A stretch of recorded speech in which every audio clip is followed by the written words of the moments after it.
Welcome to the Art of Quantum Healing, where we speak about trauma, mental health and healing. I am your host, Lisa Nadler, and I'm thrilled to have you come into my energetic field. In this podcast, I will be sharing my own personal experiences to guide, teach, and help pave the way.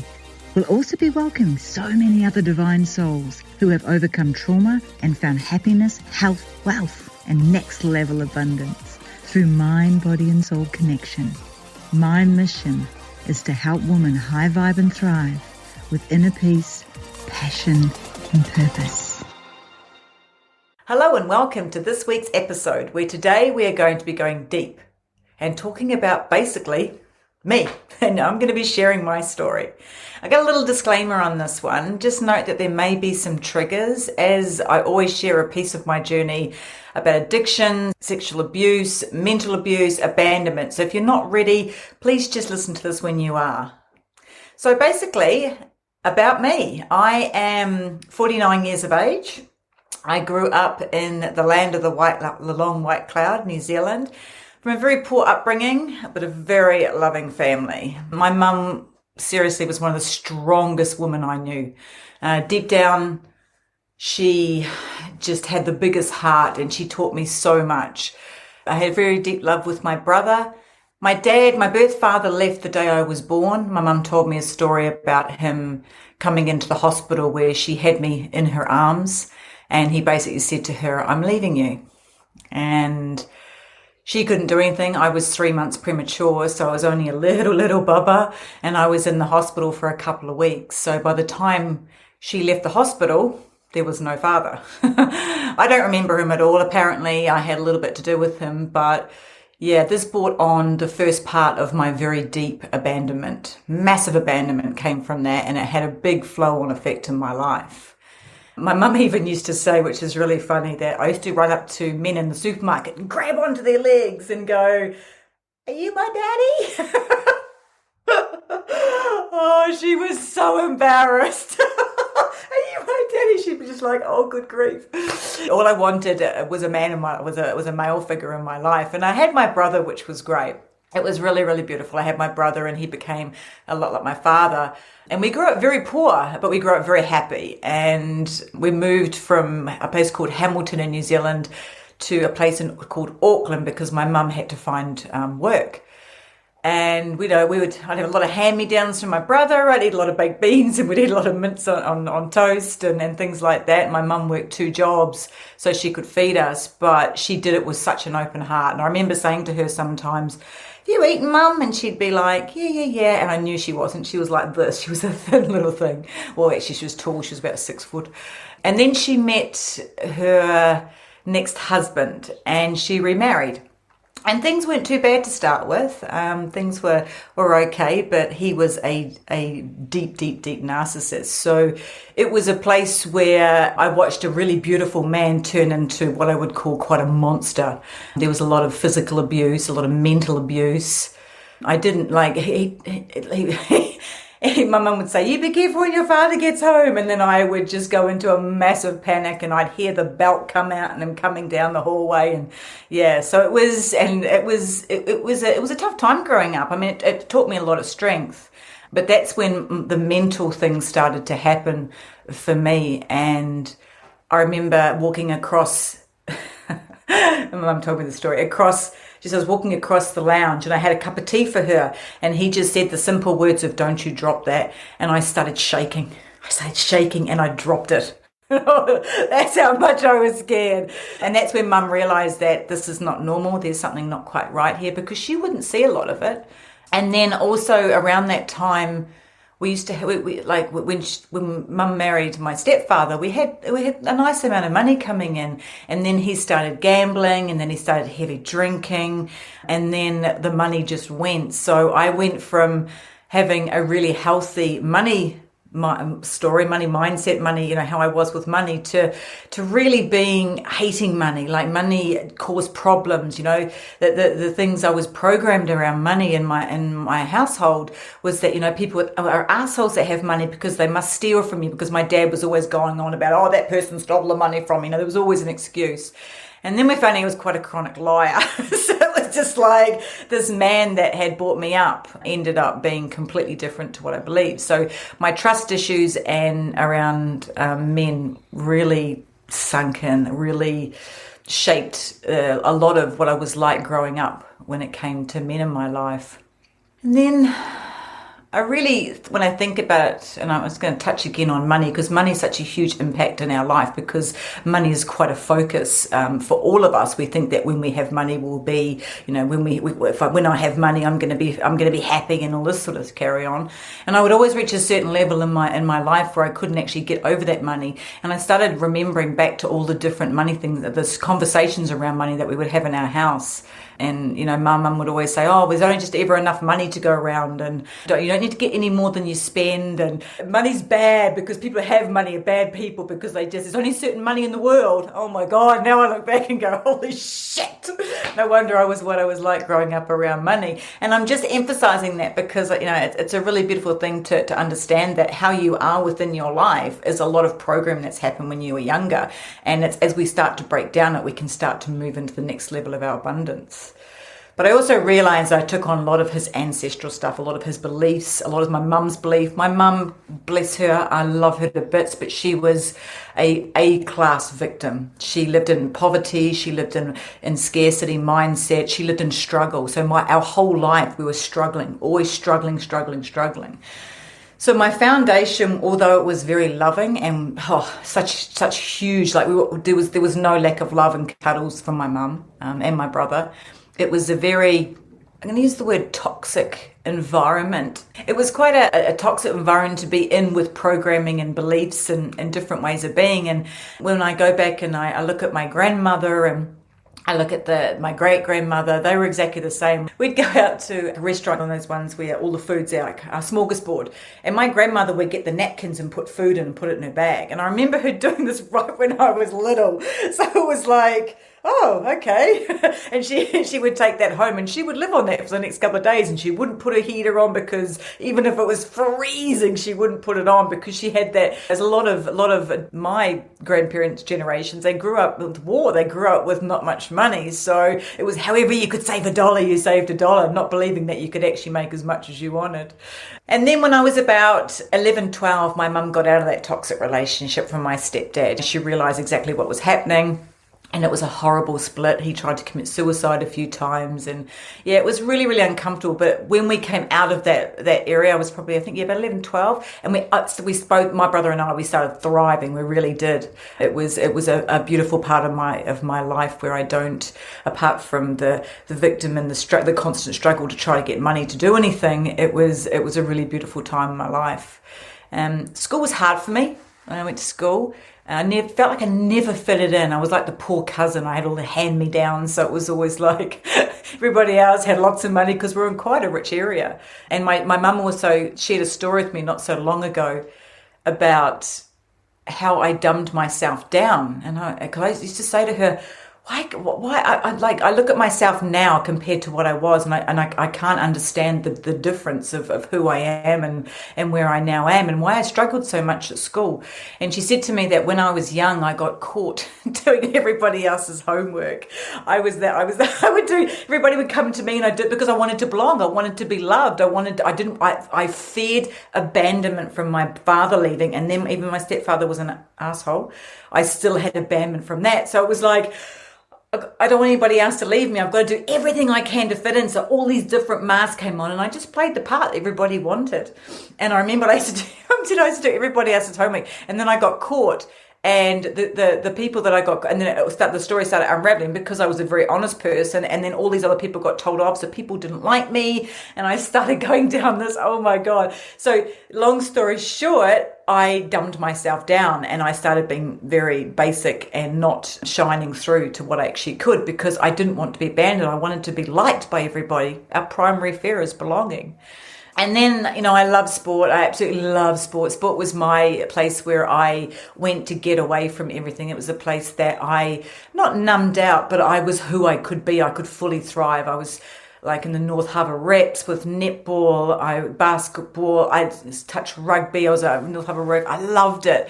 But the one thing I loved the most was dancing, and unfortunately, because we couldn't afford it, I had to give that up, which was when another really deep belief formed that everything I loved was taken away from me. So that set a very big presence going through with my life. And when you start to unravel your life, you start to realize these different things that actually occur that hold such a deep trauma within your life. And then I'm moving on to when I was about 6 or 7. I had my mum's boyfriend started to fiddle with me, started to sexually abuse me. And this is the first time it happened. It actually happened 3 times within my life, which was a huge, but different people, different times, which is quite ironic. My mum would go play tennis on a Sunday and he would call me into his room. And I remember sitting there begging Mum, don't go, because I knew what was going to happen. And then he taught me to drive, and of course he'd sit me on his lap, and I'd have the hands on the little toddler, hands on the windscreen, and he would fiddle with me then as well. So whenever we were alone, he used to sexually molest me. And I didn't actually at the time tell my mother because she was so happy. It was the happiest I had seen her in such a long time. Like he was amazing to her, really, really was. And we found out later that he was actually, it was a pedophile, it was a disease. So I didn't tell my mum about that until a very long time afterwards because I didn't want to, obviously, for her to be upset. And then I went to college and it happened again with a close friend, a very, very close family friend. And he'd babysitting me and he got drunk and then I was sexually molested again. And then it happened another time later on in life, and a couple of months later with somebody else, which was one of my brother's friends. So it was like this. It was like this happened 3 times. So for me, I felt, and this was a very pivotal moment in my life where I shut down my femininity. I shut down being a female. I shut down knowing how to love. I shut down knowing sexually what pleasure was. I basically disconnected and I went into massive blame, shame and guilt for myself. And this was what formed a pattern and a way of being around everything in my life. I blamed myself. I was always the one that was, because, I mean, come on, happens once, happens 3 times, must have been me. This is the thought pattern I had. There's no way this shit can happen 3 times to somebody. I must have done something. So I really held a lot of guilt inside my body as well, that I had actually brought that onto me. Because we didn't find out about Mum's boyfriend being a pedophile until I was in my late 20s. That's how long it took to tell me. So I didn't know that at that time. So this was such an emotional, traumatic time for me. And so what I did instead is I turned sex into power. If I was good in bed, men wouldn't leave me. So for me, there was no abandonment if I could actually give them everything they wanted. And that was what I formed a lot of in my life. I always gave everybody else what they wanted so that I would be safe. I would be loved. I would be in a place of being able to have friends that wouldn't leave me. And I just played all these different parts of who people wanted me to be. So it was very interesting when I started unraveling that. And more episodes, I'll go a lot deeper on this sort of thing and help you share and understand a lot more. And then at the age of 23, I had to have a hysterectomy. I had fibroids and they got bigger and bigger and they went cancerous. So I couldn't have kids. And that was quite a... But then I hated it even more. I was like, damn you just caused me so many problems. So I shut down that part of me even more. It was like, I just don't like you. I just don't like you and what you do for me. You're nasty. You're evil. I really shut down my womanhood even more. And then I got a marketing degree, which was beautiful. I worked in a travel agency and my life was, for about 5-6 years, things were just going really beautifully. Just after the hysterectomy, the boyfriend at the time left me because he wanted kids. And I mean, I don't hold any emotional badness or hatred towards him because, this is my journey and his journey wasn't to be in it. And then September 11 happened and my whole world got flipped upside down again because I was in the travel industry and we were working out of New Zealand. Our main Qantas was in Australia. And they didn't need marketing in New Zealand because the travel dropped so much that everything got taken back to the head office. So I lost my job, so I didn't know what to do. So I became an alcohol rep, which was where my addiction to drinking started. And the reason why it happened so fast is that I hold the DNA of alcoholics. My grandfather, and this is why sometimes, and I'll go into this in another episode, we hold certain things that we can't control and we don't know why. So my great-grandfather, my great-great-grandfather, basically all the men in my ancestral line were alcoholics. And then my birth dad, I found out, him and his family, they were alcoholics. They had a huge trucking empire and they just basically drank it all away. So I was sort of like, had a lot that I was fighting against. And this is why when I went deeper into my journey, and I'll talk about this later, it opened up a whole understanding of why I am in a lot of ways. And it can really help you to move forward, to understand your past. And then I got relocated. I was a very good alcohol rep. I was a great rep because I was a manipulator, because all my life I'd had to manipulate where I was. I could talk my way into anything. I could talk my way around anything. I was the best salesperson there was. And I was the only female because back then, basically there wasn't many female reps and I was the only females and the guys didn't like me because I always sold more. Hello. Which was great. And then I moved to Australia and my addictions really caught hold of me. I found drugs. I found the party scene, and I didn't have that in little old New Zealand. I think I tried a little bit of pot once and was like, oh, good God, that just doesn't do it for me. I'm in the fetal position rocking. It wasn't my drug of choice. And then I found cocaine and I found speed and I found ecstasy and I found all these different things. And then I just was a functioning addict. I was a functioning alcoholic and drugs. And I used to take 3 days of partying and then have speed to get up in the morning, etc., etc. And I lived my life. And not many people knew, no people knew, because I was really in a space where I could be someone that could keep myself moving and hide it, because I'd hid lots of things all my life. And I was an absolute functioning alcoholic addict. So that was for probably about 5-6 years of partying. And then when my relationship, and I had a lot of fun. I'm not going to lie, I had a lot of fun. But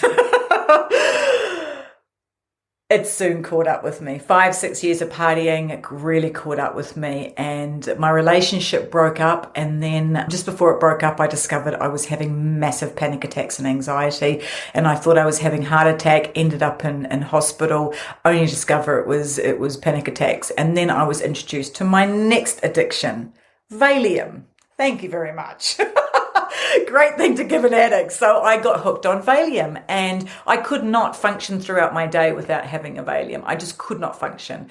And then fast forward, I ended up in hospital one day knowing I had to change. I tried to commit suicide. I was just the drugs would, because I was at that stage coming off all the drugs and alcohol, and I was trying to change my way of being. And I remember waking up, getting up one morning and I just couldn't function and I just hit the ground and I thought about suicide and I thought about it, and I even got the tablets. I was about to put in my mouth, and thank God I didn't. There was a couple of times that happened, but that was the big realization. And then that afternoon I took 3 Valium. I took too many and I did end up in hospital. And that's when I knew I had to change. And it's funny, when you're in that situation, you start seeing everything, your past, your life just flooding past you. And I remember sitting there going, this is not my life. I don't know whose life I'm living, but this is not my life. This cannot be my life. I am a strong woman. I grew up with a strong mother. Why am I like this? Why? I don't understand how someone so intelligent can go down this path, that can be how I am. So then I was like, okay, I've got to change. And I drew that line in the sand. And it's really funny because the first book I wrote was From Broken to Brilliant. And I believe no one's broken, but there was definitely a part of me that was broken. And then I started putting myself together, and I started at that stage, I started my unraveling journey. And I got it's almost like I went from one addiction to the other. I became the healthiest person you have ever seen. I was doing, people used to laugh. I'd get up at 5:30 in the morning, go and do Bikram yoga. Then I'd go down and I'd do a PT session. Then I'd drive another hour and do a Pilates session. I was doing 3 to 4 hours of bloody working out in the morning a day. It was like, I had to do something to occupy my mind. And then I did a nutritional program that, because I was eating shit food. I mean, in the morning I would wake up, I would have 2 Red Bulls, a coffee. At the time I was smoking, so I'd have 3 smokes. Then you could talk to me. Then I was okay for you to talk to me. Before that, don't bother. And then I wouldn't, and then of course I'd be on the road because I was an alcohol rep and I'd be driving, and then I wouldn't stop and get a pie or another can of Coke or a sausage roll or chips. So my diet was really, really bad. So when I started feeding my body with nutrition, everything shifted. This was one of the pivotal times in my life to things changing, was my nutrition. 100%. Feeding my body was something that made me thrive. It even started clearing my mind. It started giving me energy. It really did shift things for me. And then I realized I wanted to go deeper and I wanted to understand. And I was actually in a network marketing company at that time. And I remember people were seeing my change and like, oh my God, what are you doing? And I'm like, don't want to talk about it. And then I just started giving them to the person that enrolled me. And all of a sudden I was making all this money. And I'm like, okay, all right, I'm going to quit my job. So I quit my job. And within 6 months, I was making multiple 6 figures, which was great because in that time, I started my unraveling journey. It was like the universe had given me a gift of, here you go, you're supported, go sort yourself out, go sort your shit out at a deeper level. So I started my deep healing journey, and I started going into the mindset, and I understood the mind so much, the neurological pathways and the ways that we actually do what we do in addiction. And I went into hypnotherapy, counseling, and all that sort of thing. And I got a whole lot better, I did. But then I got to a level that I couldn't go over. I was like, okay, I need to heal what's inside. I realized that the trauma, the emotional, energetic trauma was still lying within me. And that's the part I needed to remove, because it was still programming my days by what was the energetic switches and the thoughts and the beliefs and the patterns and the programming that I had. And I knew I needed to go deeper. So that's when I really went into some deep stuff, and I understood science meeting spirituality. And I laughed at spirituality. I was like, that's woo-woo hippie shit. Seriously? I'm not doing anything like that. You guys are crazy. I'm not going to be walking around in friggin' hippie taking acid. I'm trying to get off that stuff. But I realized that it was such a different thing. And when I put the scientific to the spirituality, it made so much sense. It made so much sense to me. And then everything started unraveling and stepping up levels. And I became an emotional trauma practitioner.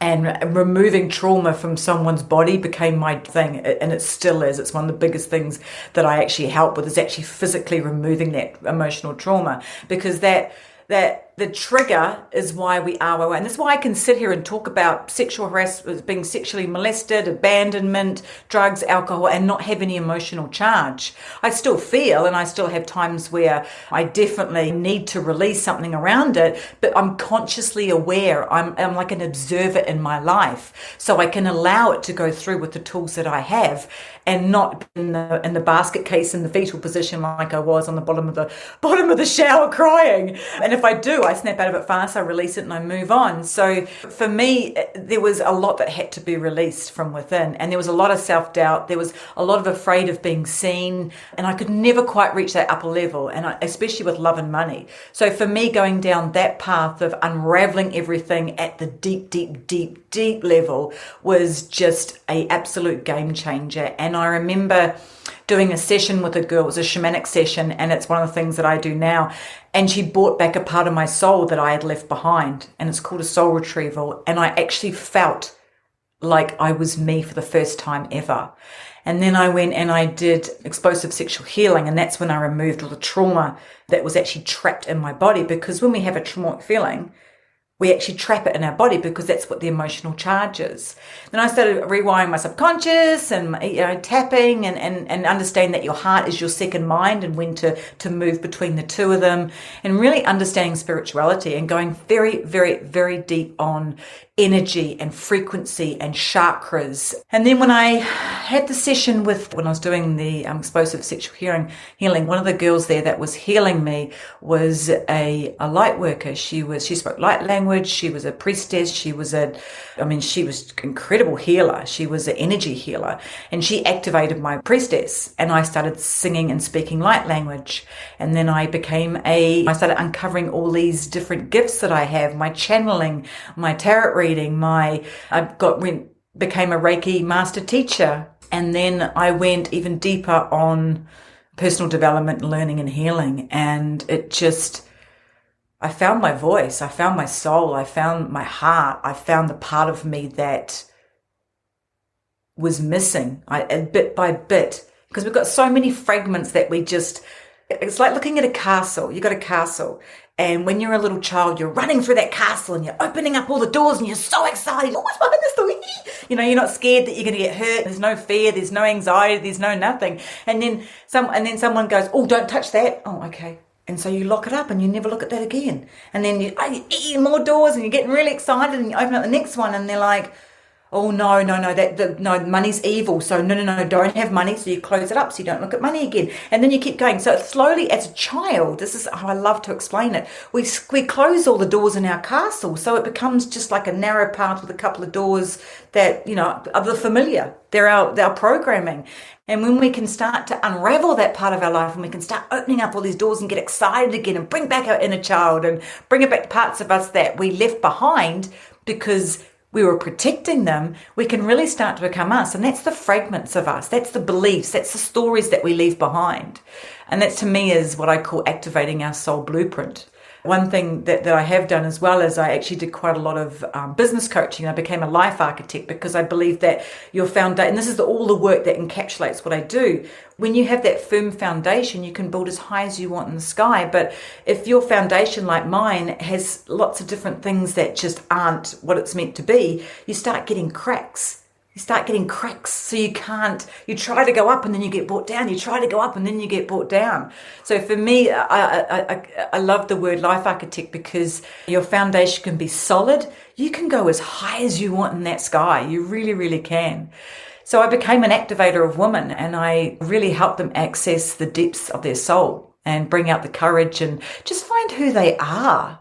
It's such a beautiful journey. And then only recently, I went even deeper and I did ayahuasca. I don't know if you've heard of ayahuasca, but ayahuasca is an unbelievable mind-altering plant medicine that takes you to depths that basically let you see what you need to see and show you where your ego still is holding on. So it brings the truth out to you. And it's different for everybody. For me, it was a really beautiful journey of seeing what we were doing to the planet. I was shown so much to know that we're only a little speck and the universe is so freaking huge.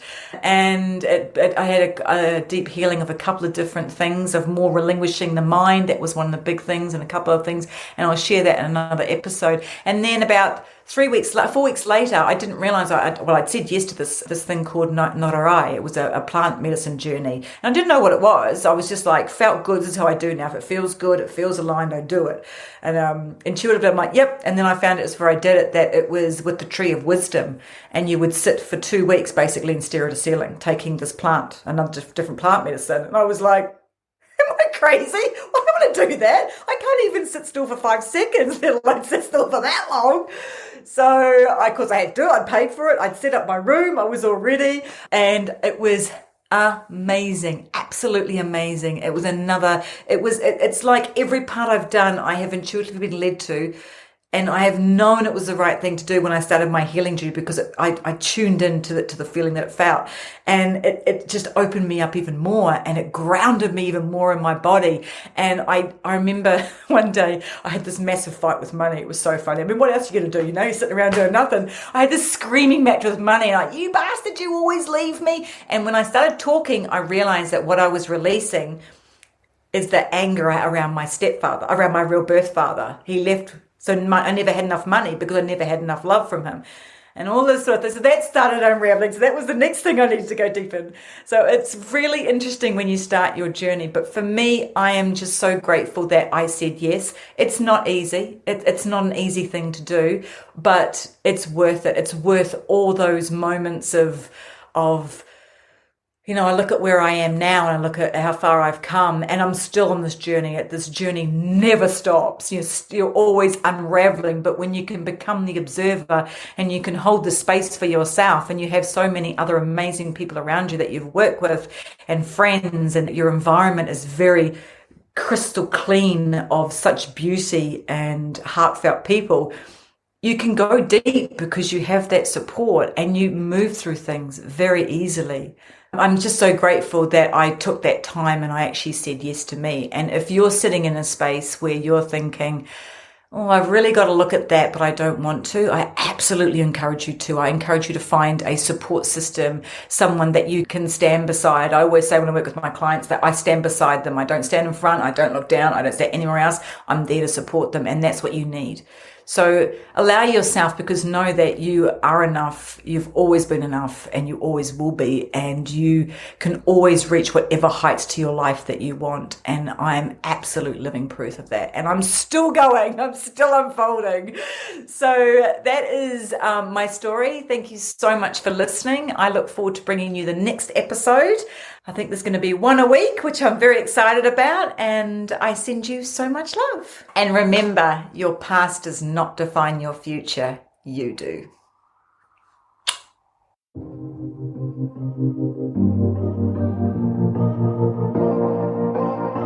Thank you so much for listening to today's podcast. Make sure to check out all the show notes of today's episode on my website by clicking on the link in the description. Also, make sure to join my newsletter to receive a free guided meditation to help you feel grounded throughout your day. Finally, make sure to subscribe to my channel and help us grow the community by sharing it with your friends. I am your host, Lisa Nadler, and this is the Art of Quantum Healing.